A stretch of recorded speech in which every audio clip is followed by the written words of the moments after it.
in a small town down in Arkansas, where the river flows. There's a man with a passion that everybody knows.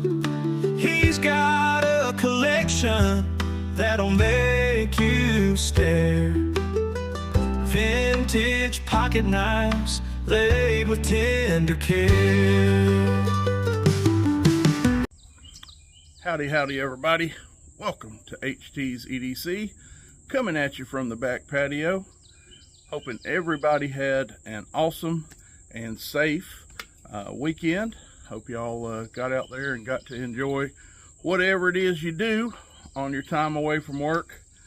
As far as us, we didn't do nothing too crazy. We went to Friday night. I said in yesterday's video, we went over for dinner to the friend's house on Friday.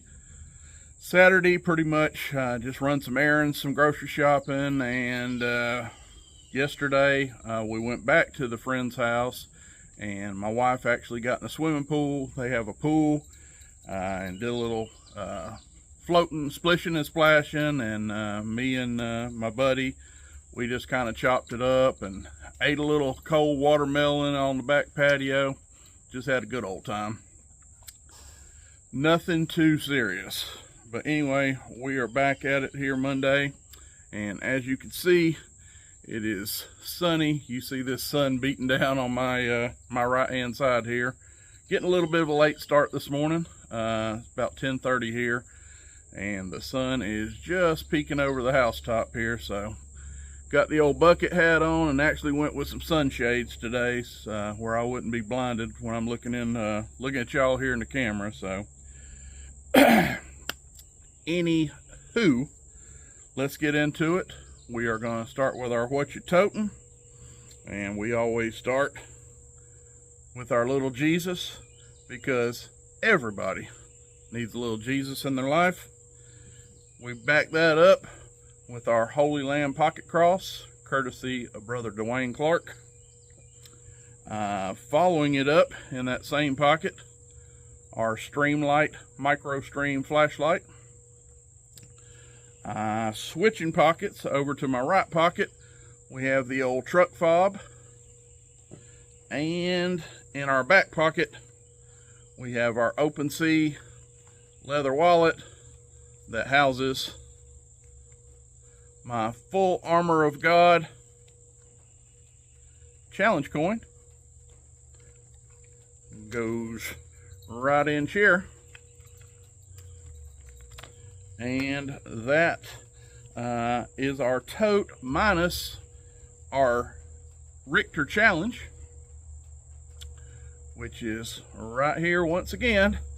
We are going strong, and this is day 10 for me, so I am a third of the way there. I did not know, I'm gonna be honest with you folks, I did not give myself much of a chance on completing this little task. I didn't have a whole lot of faith in it, because I am a guy that loves variety. Have quite a few knives, and I, more than maybe 2 or 3 days, if I'm really loving on a knife, 2 or 3 days, that is max, and I just want to carry something different. That is just me. So this challenge is definitely making me step outside of my comfort zone, but I guess it's a testament to this knife and how much I'm loving it. This is the knife I chose, the big old Parker K401 clasp knife. And I told y'all I'd tell y'all a little something more about this, and probably the worst day in the world to show this off. There we go. Got a little bit of light. See the light, just as I said, you seen all that light on my right hand side. Now a cloud's done rolled in and lost my lighting. But if you could see, if I can catch it right, see all that shimmer that's in that those stag handles now? Yep. Well, you guys might think I'm crazy, and I am, so that would be a fair assessment. But I was challenged by another, I say challenged, it was an idea by another knife tuber. It's like because I showed him, you know, showing off my my burn work on my stag, and he's like, you know, I wonder if you could put a finish on that or something and just lock that in, make it real shiny and glossy. I wonder if you could do something like that. And matter of fact, I had a question the other day from Dugan, the guy that did the parody of me.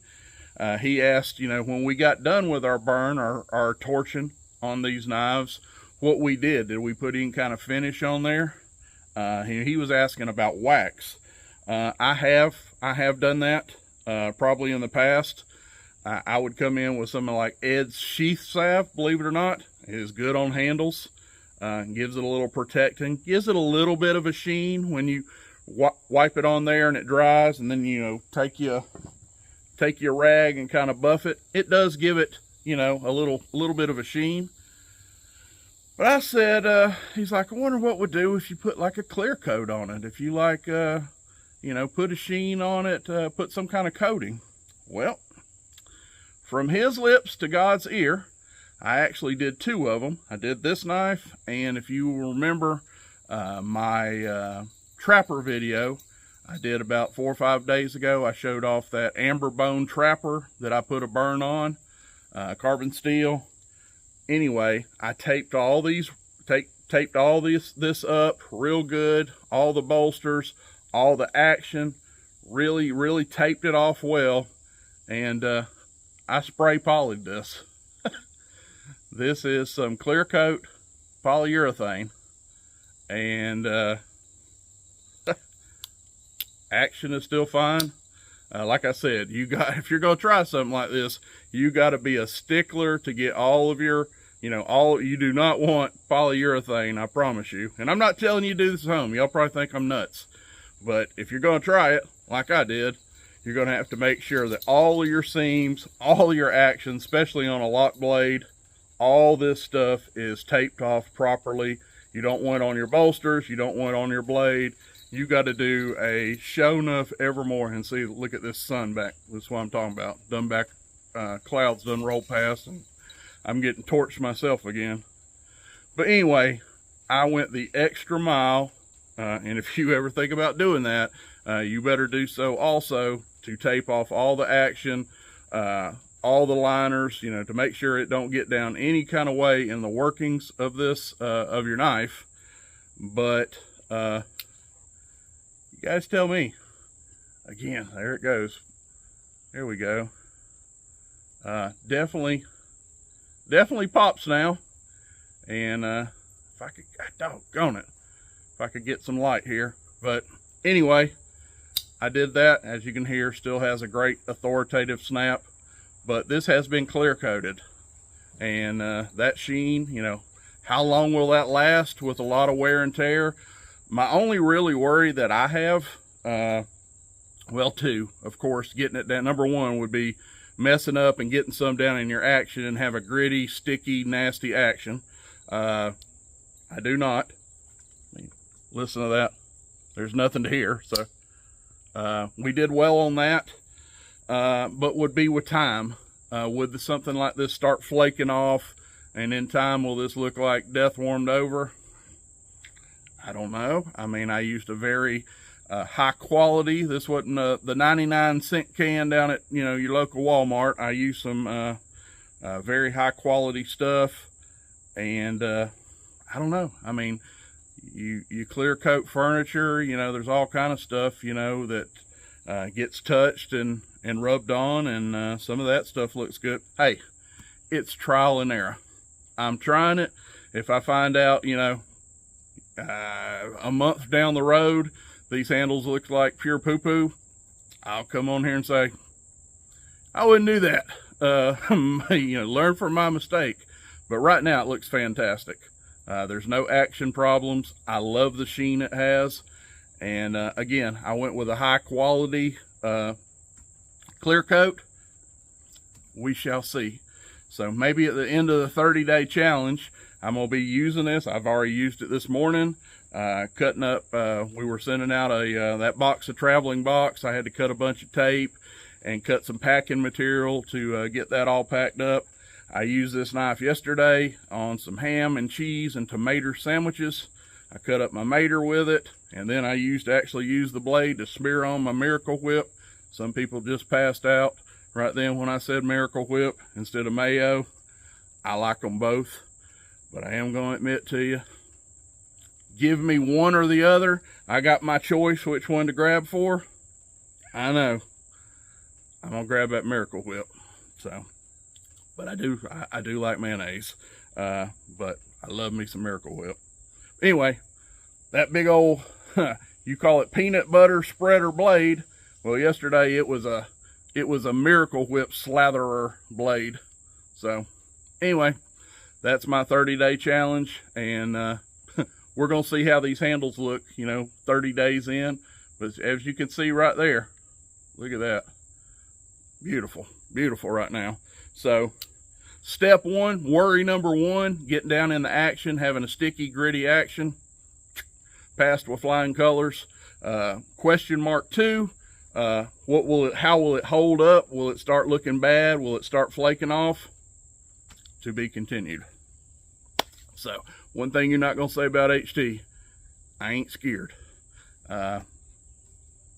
Some of the greatest inventions in life were from people that tried and stuff just went miserable. That's how we learn.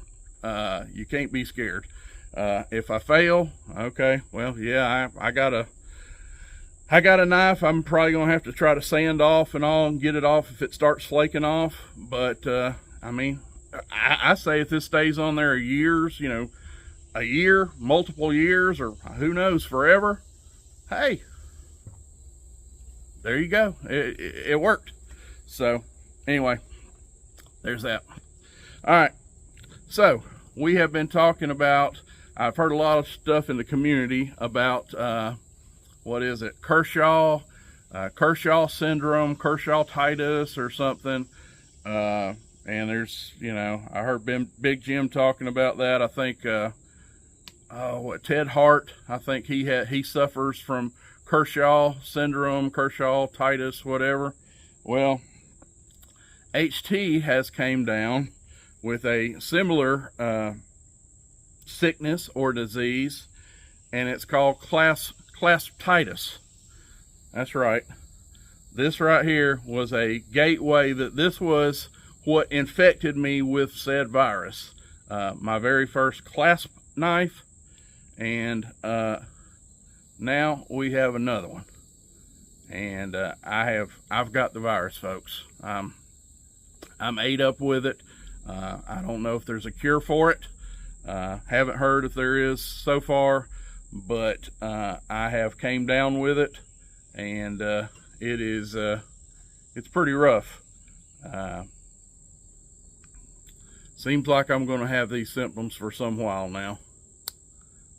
But all kidding aside, this is my second clasp knife. I told you, I think I told y'all I had another one on the way, and it has made its way in. And this is the little brother. Hold them both up here. Well, let's do that where you get them both in frame. As you can see, this is the little brother to Big Boy. This is my 30-day, and this is my new toy, and it can almost set down in the groove of Big Boy. If you can see right there, this guy is 4 1/8 inch closed, and it is a slip joint. Big Boy is a back lock. Little Boy is a slip joint, and this dude is 4 1/8 inches as we look at it right here. So this is the size of a full-size trapper. To put it into reference, and definitely not the same silhouette and no similarities on frame, but from this powder horn, which I love. Good Lord. I guess man, look at that powder horn. I call it a powder horn bolster, rear bolster, all the way to the front. It is the same overall length as a trapper. And this one, Lord, I hope we can get some kind of lighting in here. This is in smooth Appaloosa bone. If you can see, the show side kind of has this cool vein. You see this little vein of dark going right down through the middle. Oh, there we go. There's a little sunlight. Come on, sun, help me out. See what I'm talking about? Has this nice little darker streak all the way, and the backside is more so light. So just a cool contrast there. I love that little vein on the show side. But yeah, let's look at it in hand. I'm talking about comfort for days. I always start right-handed, but I know it shows better for you guys left-handed. But just watch me melt into this thing.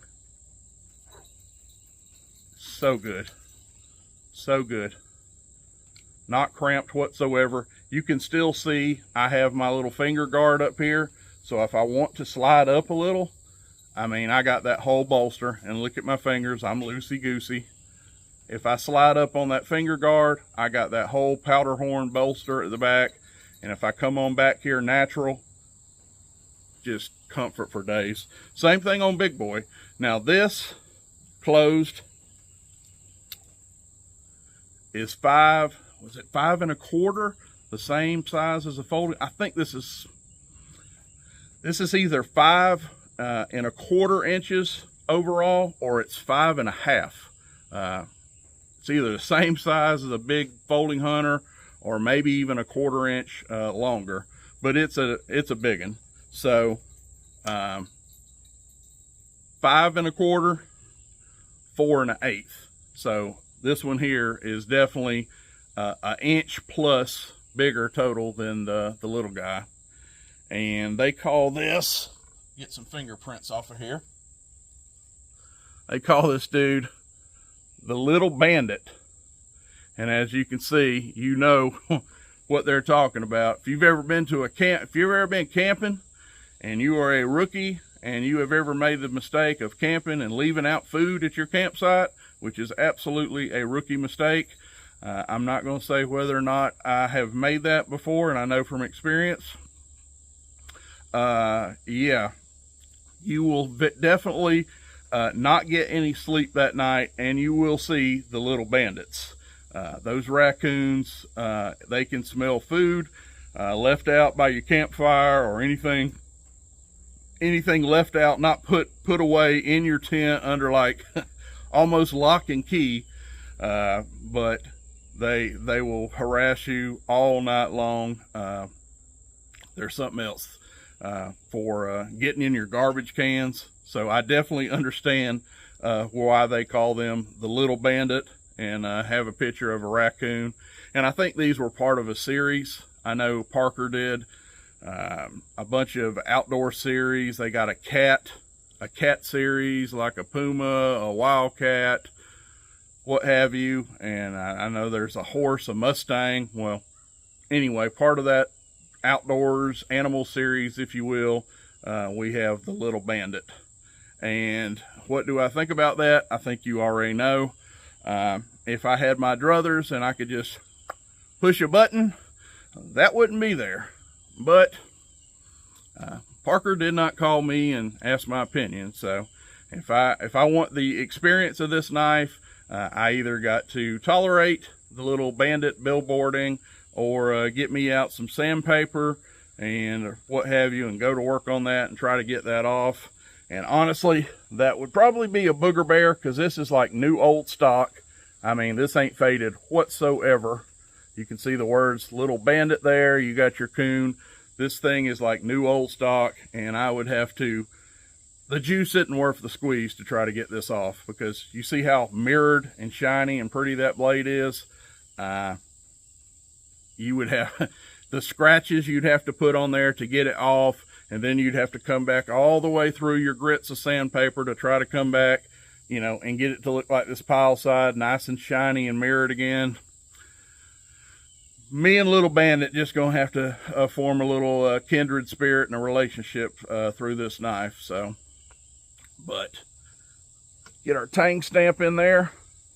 Parker, what do we say? Parker Cutco, surgical steel, and the backside is just sterile. So all all of your billboarding is on the show side.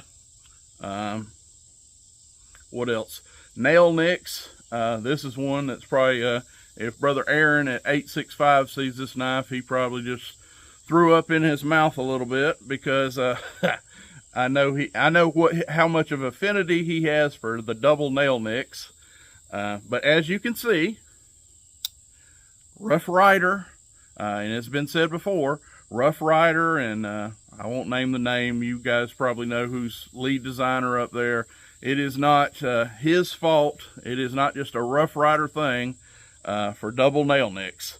They have been, as I'm going to say it, Brian has told us, it has been on knives long before Rough Rider. And here's your example. This is a 1980s model Parker, by the way. I don't know, I can't date it to the exact date, but this is a 1980s, circa 1980s knife. So this is, you know, roughly going on 35, 40 years, you know, old knife. So anywho, does have a double nail nick. You got a little half moon with a match strike, the match strike notches on it, and then you got a long pull back here. So anyway you want to go at this knife, you can pretty well open it. But honestly, with all that real estate, like right in here, you got your point of that clip point blade, you just go right in here, and I didn't need no nail at all. It's super pinchable. What else? Centering, beautiful. Show y'all that. We can get that in there. It is, I mean, dead balls right down the middle. No, no, it's not favoring a side at all. It is dead on. No half stops on this one, but listen to this lock up. Let me get this up here for you. Y'all hear that? Very satisfying. Very nice. And on the close, perfection. I have not one qualm with this knife. Love it, love it, love it. And folks, I am ate up with claspititus. I recommend, what do? You need to stay as far away from these little gemstones as possible. Anytime you're subject to contract the virus, if you get close to one, especially if you get one in hand and go to doing this little job right here in hand, I don't know, it's something about maybe the chemicals, something they use in the bone, I'm not sure, but it leaks into it gets into your system somehow, and here they come. They just start popping up everywhere. So